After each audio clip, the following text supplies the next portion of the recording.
In Virginia, a financial crisis is unfolding behind the meter, tied directly to the rising cost of keeping the lights on.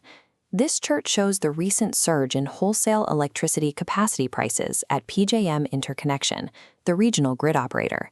Prices jumped from roughly $29 per megawatt day to over $329, a tenfold increase. If we isolate the driver of that spike, data centers are responsible for 63% of the climb.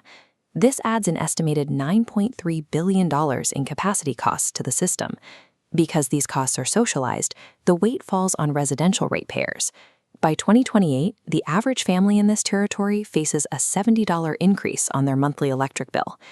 Governor Abigail Spanberger is responding with a bipartisan coalition, pushing for legislation that requires high-demand users to pay for the new generating capacity they trigger. While this move targets the immediate billing dispute, it accepts the industry's energy forecasts as a mathematical certainty.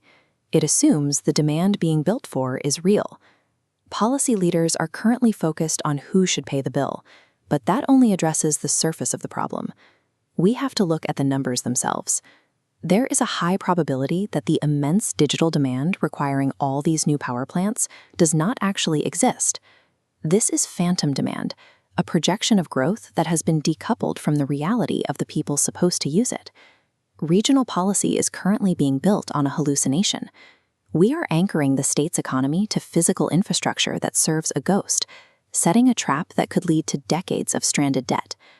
The process begins with hyperscalers, the giants of the data center industry. They build their expansion models on clickstreams and market forecasts, guessing how much compute they will need years in advance. These models rarely account for the actual survival of their customers. They don't check if the businesses buying their cloud services can stay solvent long enough to pay for the infrastructure being built today.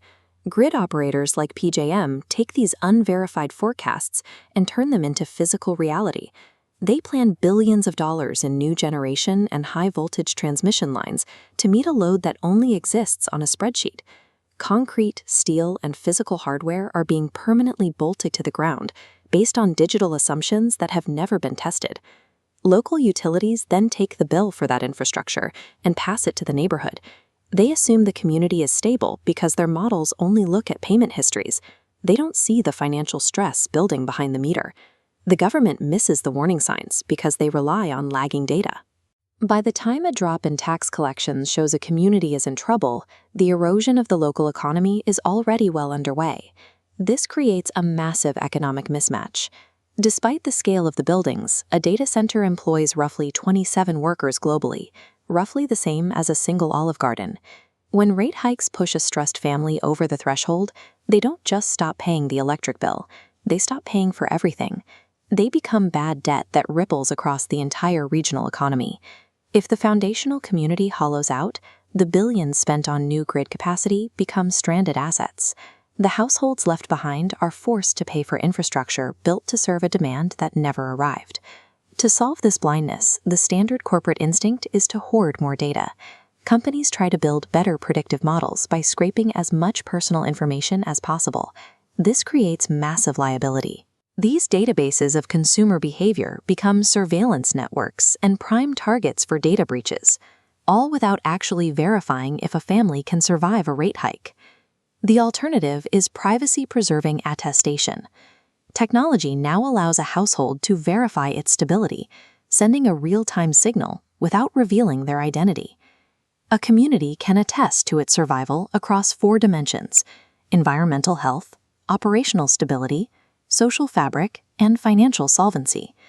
Instead of surveilling behavior, the system simply asks for the truth. It measures actual economic stability while keeping individual privacy completely intact. This completes the economic circuit. It connects the abstract value of the grid back to the households and businesses that actually anchor it. The math for a utility is clear. A household on the verge of default is a liability that threatens the entire rate base. But when a utility can verify that stress in real time, they can stabilize that family with a targeted credit, transforming a potential loss back into a performing asset. Institutional investors are starving for this exact signal. They want to move capital toward reality, not speculative forecasts.